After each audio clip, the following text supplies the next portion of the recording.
Hello everyone. तो आज हम फिर से क्लास 12th के लिए एक नया वीडियो लेकर आए हैं और आज के वीडियो के ज़रिए हम एक नया अध्याय भी शुरू कर रहे हैं। जैसे कि आप सभी को पता है कि हम कर रहे हैं क्लास 12th हिंदी कोर की हमारी फर्स्ट बुक है आरोह भाग 2।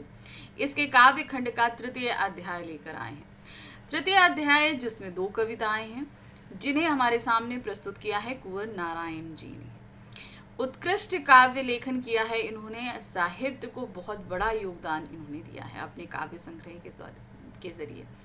तो जो 2 कविताएं हमारे पास हैं वो है कविता के बहाने और बात सीधी थी पर। तो ये 2 कविताओं को मैंने 2 अलग अलग पार्टों में कर दिया है। कहने का मतलब है आज के हम वीडियो में हम पहली कविता पढ़ेंगे कविता के बहाने, और फिर उसके बाद जब हम नेक्स्ट वीडियो लेकर आएंगे तो उसमें हम दूसरी कविता बात सीधी थी पर को हम समझेंगे। ठीक है, तो चलिए जल्दी से हम पहले पढ़ते हैं ये वाली अपनी कविता। तो आज की वीडियो में सबसे पहले हम देखेंगे कवि परिचय। कवि हैं हमारे कुंवर नारायण जी, सबसे पहले इनको पढ़ेंगे। फिर उसके बाद हम देखेंगे पाठ की रूपरेखा, यानी कि पूरी कविता क्या कहती है। उसके बाद हम इनमें इनकी कविताओं को पढ़ेंगे, उनके अर्थ को समझेंगे और साथ ही साथ काव्य सौंदर्य भी देखेंगे। ठीक है, तो चलिए शुरू करते हैं। सबसे पहले हम अपने कवि ये कुंवर नारायण जी को समझने वाले हैं। क्या दिया है? आधुनिक हिंदी कविता के प्रमुख कवि कुंवर नारायण का जन्म 19 सितंबर 1927 को उत्तर प्रदेश में हुआ था। इन्होंने 1950 के आसपास कविता लेखन की शुरुआत करी। तो जन्म हुआ 1927 में, लेकिन इन्होंने कविता लेखन कब शुरू किया? 1950 के आसपास। इन्होंने कविता के अतिरिक्त चिंतन परक लेख, कहानियां और सिनेमा तथा अन्य कलाओं की समीक्षाएं भी लिखी हैं। तो इन्होंने सिर्फ काव्य ही नहीं, गद्य में भी लेखन कार्य किया है। भाषा और विषय की विविधता उनकी कविताओं की एक विशेष गुण माने जाते हैं। उनमें यथार्थ का खुदरापन भी मिलता है, यानी कि उन्होंने वास्तविक पुट लिए हुए अपनी कविताओं को प्रस्तुत किया है। सिर्फ कल्पनाओं के सहारे उनकी कविता नहीं चलती, और उनका सहज सौंदर्य भी है। इनकी प्रमुख रचनाएं हैं चक्रव्यूह 1956 में, परिवेश हम तुम अपने सामने कोई दूसरा नहीं इन दिनों, ये इनके काव्य संग्रह हैं। आत्मजयी इनका प्रबंध काव्य है। आकारों के आसपास इनका कहानी संग्रह है। आज और आज के पहले ये समीक्षा है। मेरे साक्षात्कार ये सामान्य लेखन है इनका। आदि है। उन्हें साहित्य अकादमी पुरस्कार, कुमारन आशान पुरस्कार, व्यास सम्मान, प्रेमचंद पुरस्कार, लोहिया सम्मान, कबीर सम्मान प्राप्त हो चुके हैं। तो इन्होंने इतना कार्य, इतना उम्दा कार्य किया है कि उन्हें इतने सारे ये सम्मान प्राप्त हुए। अब आते हैं जो हम अपनी पहली कविता ले रहे हैं, कविता के बहाने। इसको समझते हैं कि इस कविता में हम पढ़ने क्या वाले हैं। कवि कुंवर नारायण ने इस कविता में कविता की व्यापकता को दर्शाया है कि कविता कितनी वृहद है, कितनी व्यापक है, जिसकी सीमाओं का कोई भी उल्लेख नहीं है, उसका वर्णन किया है।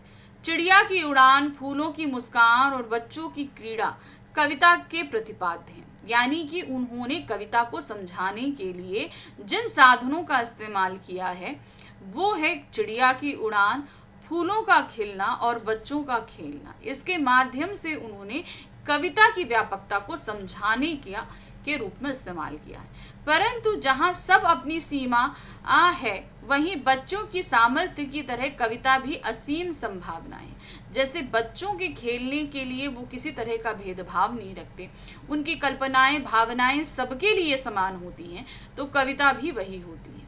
कविता किसी में भेदभाव नहीं रखती, वो सबको समान समझती है, उसकी भावना सबके लिए समान होती है।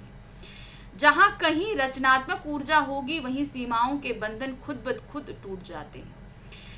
कविता के बहाने यह एक यात्रा है, चिड़िया फूल से लेकर बच्चे तक की। तो चलिए इसी यात्रा में हम शामिल होते हैं। सबसे पहले हम चिड़िया के परों पर सवार होकर फिर फूलों की महक को लेते हुए बच्चों के संसार में प्रवेश करेंगे।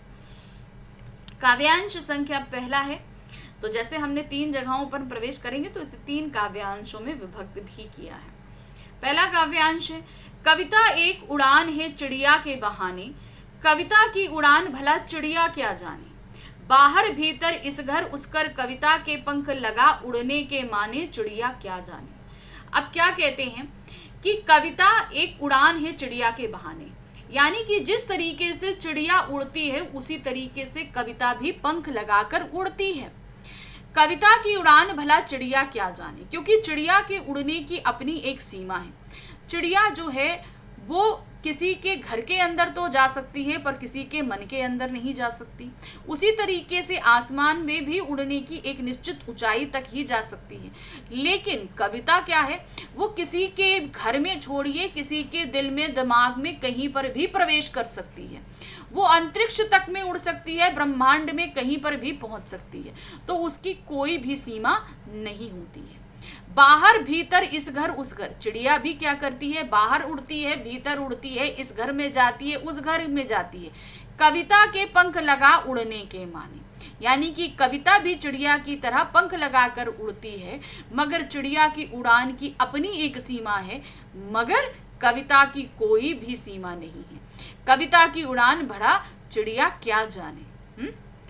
अब इस पंक्ति का संदर्भ देखिए।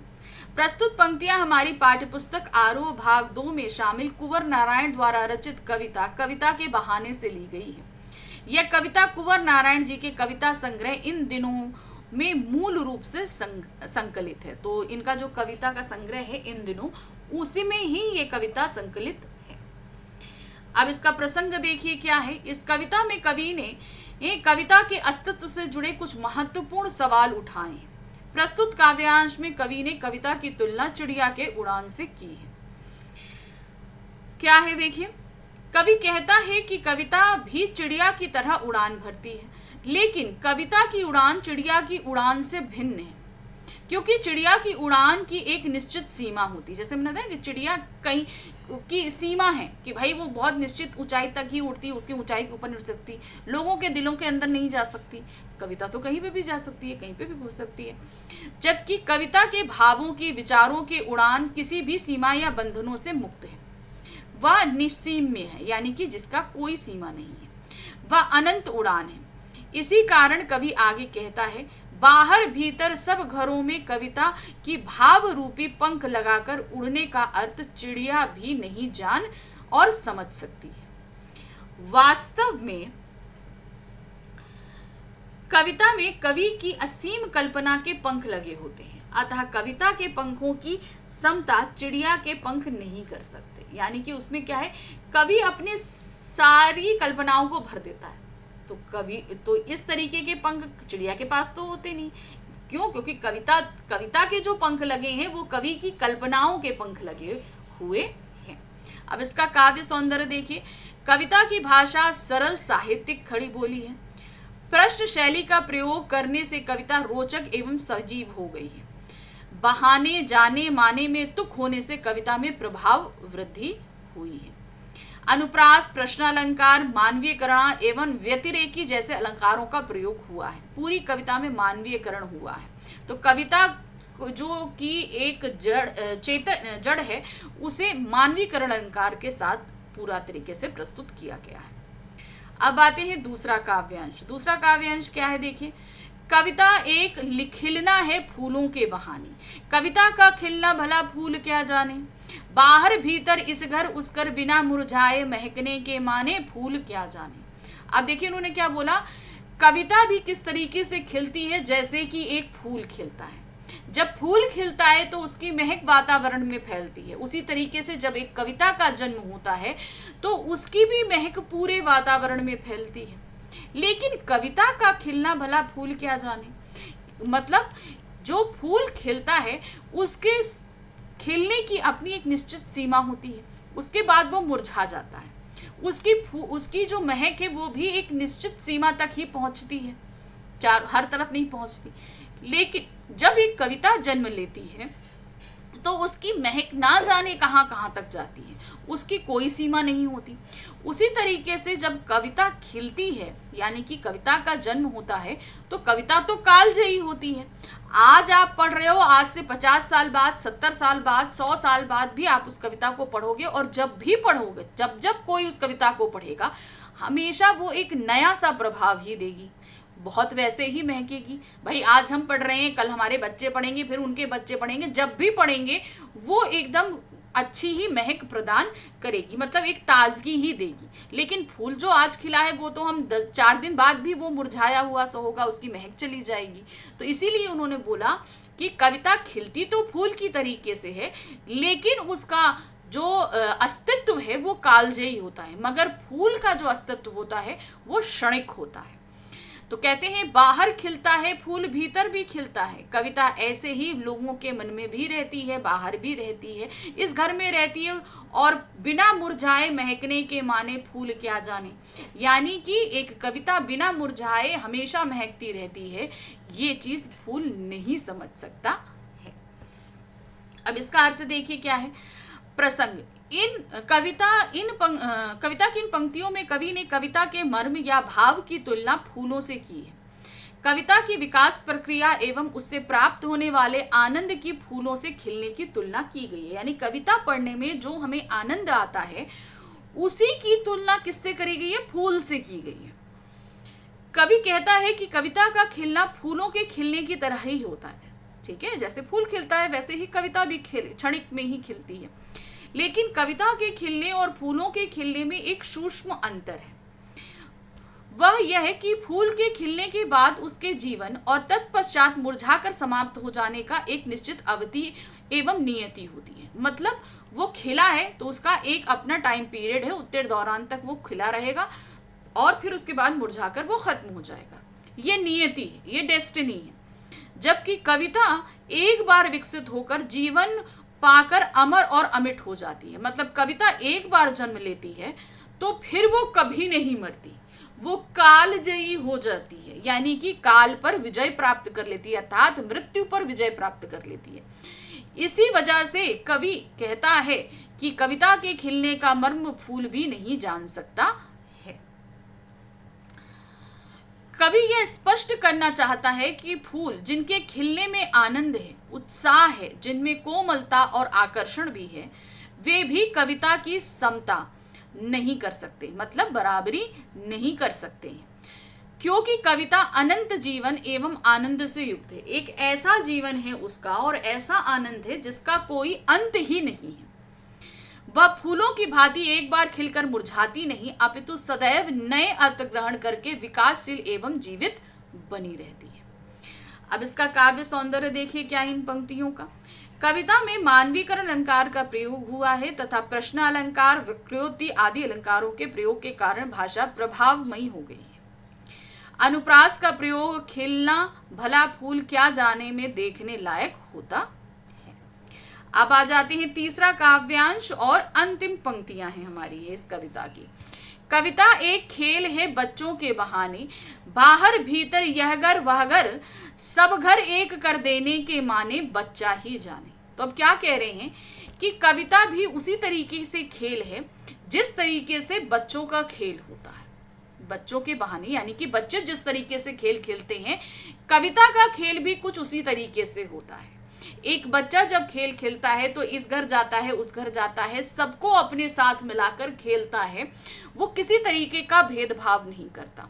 उसके अंदर बन रही जो कल्पनाएं होती हैं वो उतनी ही उमंगित होती हैं जितनी कि किसी कविता को पढ़ने के बाद उमंग उत्पन्न होती है। कविता भी इसी तरीके से किसी में कोई भेदभाव नहीं करती। वो समान रूप से उपजती है और सभी के लिए समान आनंद लेकर कालजयी अनंत समय तक रहती है। यानी कि उन्होंने क्या बोला कि एक बच्चे के खेलने के बहाने ही जैसा एक बच्चा खेलता है उसी तरीके से एक कविता भी खेलती ही रहती है। इस काव्यांश में कवि बच्चों तथा उनके खेल से कविता की तुलना करता है।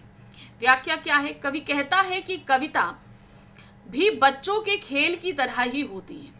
कविता भावों, विचारों और शब्दों के खेल खेलती है। जिस प्रकार बच्चों के खेल में सीमा का कोई स्थान नहीं होता, यानी कि कोई एक लिमिट नहीं होती कि भाई इसके घर नहीं जाना, उसके घर नहीं जाना, ऐसी कोई सीमा नहीं होती है। और उनके खेल सभी विविध निषेधों के परे होते हैं, यानी कि जितनी भी जो मनाही होती है, रोक टोक होते हैं, वो उसके परे होते हैं। वैसे ही कविता भी होती है। बच्चों के भविष्य विकास की असीम संभावनाएं, उमंग, उत्साह एवं क्षमताएं, उसी तरह कविता में भी अर्थ की व्यापक संभावनाएं होती। मतलब एक कविता में आप कई सारे अर्थ निकाल सकते हैं। ये संभावनाएं, आप कोई भी कविता पढ़िए, उसे उस सिचुएशन के अनुसार उसमें वैसा ही अर्थ आप निकाल सकते हैं। तो इतनी सारी संभावनाएं एक बच्चों के खेल में जैसी संभावनाएं होती है, जैसी उमंगें होती हैं, आशाएं होती हैं, उसी तरीके से कविता के अर्थ में भी उतनी ही संभावनाएं होती हैं। उसमें भी रचनात्मक ऊर्जा होती है। भेदों के बंधन के ऊपर उठ के सबको एक कर देने के मायने बच्चे जानते हैं, यानी कि वो बिना भेदभाव के खेल खेलते हैं और उन्हीं की तरह कविता भी जानती है। जो कविता भी क्या होती है, उसी तरीके से बिना भेदभाव के सभी के सामने समान रूप से अपने स्वरूप को लेकर प्रस्तुत होती है। अभिप्राय ये है कि जिस प्रकार बच्चे अपने पराये का भेद नहीं जानते, उन्हें सभी घर अपने से प्रतीत होते हैं, उसी प्रकार कवि के लिए कविता के स्तर का सारा संसार अपना है, आत्मीय है। उसका उद्देश्य कविता का सार्थक एवं रचनात्मक विचार तथा संदेश को जन जन तक, घर घर तक पहुंचाना है। तो वहां पर जिस उद्देश्य के साथ ये कविता जन्म लेती है, वो उद्देश्य होता है सभी तक उसको समान रूप से पहुंचाना। अब इन पंक्तियों का काव्य सौंदर्य देखिए। कविता और बच्चों के खेल की तुलना के माध्यम से बच्चों के मनोभावों एवं कविता के भाव में समानता प्रकट हुई है। बच्चों के खेल नियम और सीमा के बंधन से मुक्त होते हैं, कविता भी कुछ ऐसी ही होती है। अब इसमें जो चीज बताई गई है ना कि उनके कोई नियम नहीं होते, उसी तरह कविता के अंदर भी कोई नियम नहीं होते हैं।